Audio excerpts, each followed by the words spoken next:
Welcome to another Unitrends Certified Administrator course. Today we're going to be talking about deploying the Unitrends virtual appliance to VMware. There are two methods that you can do this through. You can either use the OVA copy or the EXE copy. Both can be got from the support website under the download section.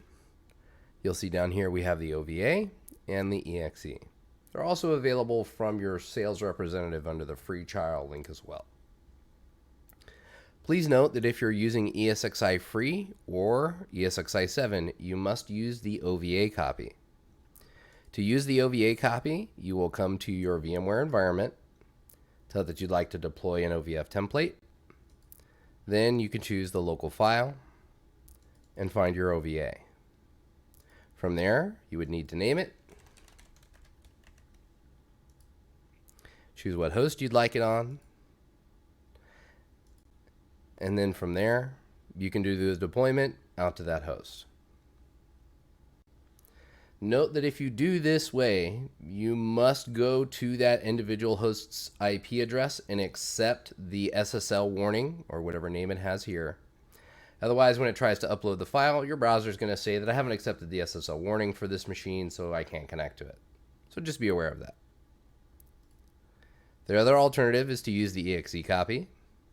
The EXE copy would allow you to choose either an individual host or a vCenter that you'd like to connect to. If you're using a vCenter, typically you'll be using administrator at vsphere.local. If you're connecting to an individual host, typically you'll use root. From here, we can choose what host we'd like it to be deployed to and what storage we'd like it to be stored in. This is the OS volume, and the OS volume should be stored in the same place that the backup storage goes to. That way, if anything ever fails, you can just reattach that backup storage to another host and immediately start doing restores after you reattach the VM.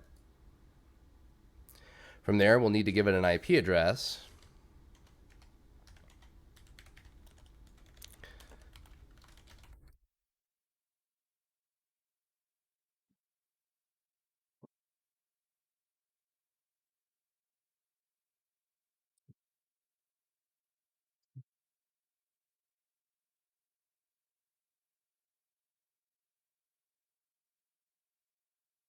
From here, we can choose if we'd like to add our backup storage now. Again, the storage should be in the same location as your OS disk, and 200 gigabytes is the minimum that we can start off with.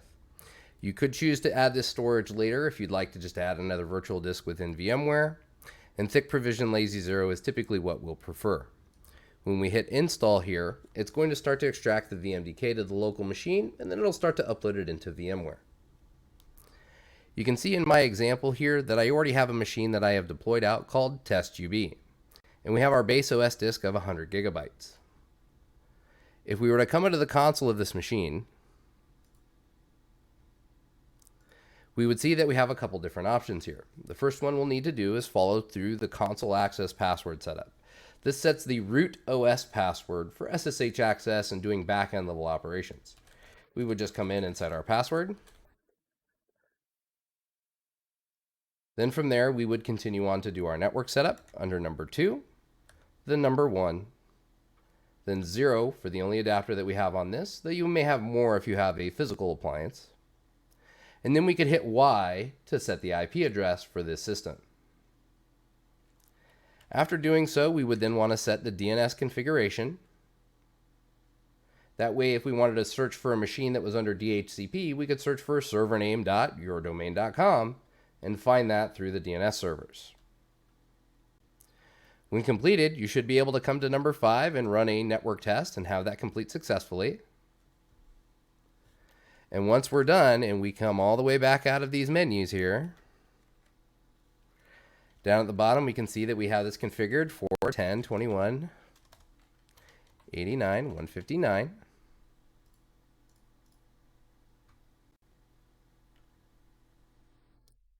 You'll need to accept the end user license agreement, set your time zone, and then we typically prefer that you use NTP just in case the clock tends to drift, and we automatically include very well-known NTP sources for that. From there, we would set the host name.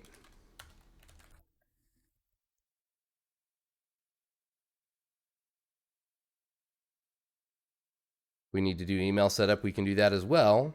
From there, we'll hit finish once. The storage has not yet been added to the system, so we need to make sure that we come up to the gear icon, turn on our deduplication settings to level 3. After setting the deduplication settings to level 3, we'll then want to go into VMware and add another hard disk to this machine to use for our backup storage. We will come here, we will come to Edit, and we will add a new hard disk to the Unitrends appliance. Once we've added this disk, it's very important that you never resize these disks, never remove disks once they've been added, and only add additional disks as you need to grow the system. So as we come here under the storage, under Configure Appliances, Storage Internal, we will choose Edit, and we can add that disk to the machine for its backup storage.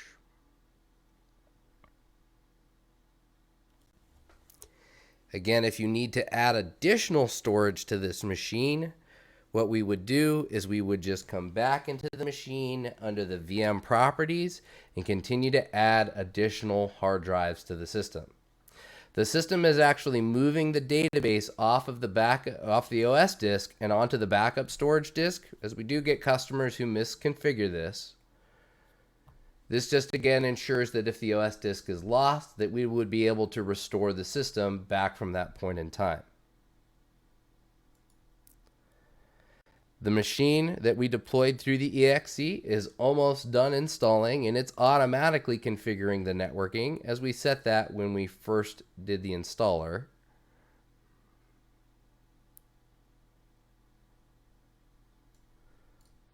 Take a look back over here. So that storage is added successfully. Again, if I needed to add more storage to test UB, I can just come in and add another hard disk here. And that would allow me to come to the Unitrends UI, edit the internal storage, and grow this storage over time.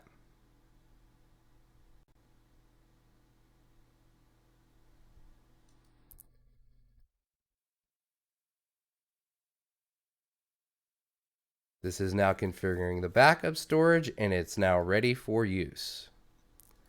So rather than having to come to the console and set the OS password, we now are just dropped directly into the UI where we can follow through the same steps to set the NTP.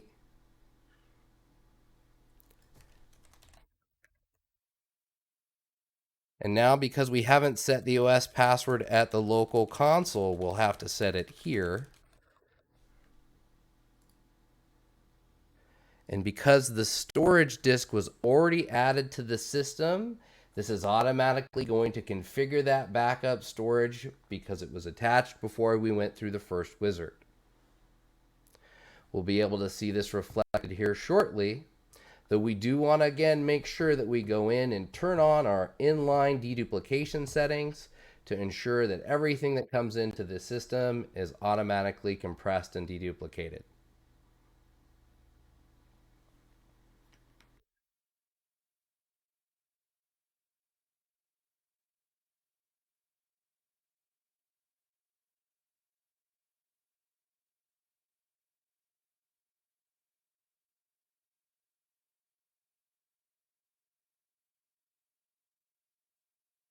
Again, we can close out of the tour, come to the gear icon, deduplication settings, set that for level 3, and we can see that under configure that our backup storage is already configured here. That completes today's training on how to deploy the Unitrends appliance to VMware. For more information, just reach out to our support center or check more articles on Kaseya University. Thank you so much for your time today, and have a great week.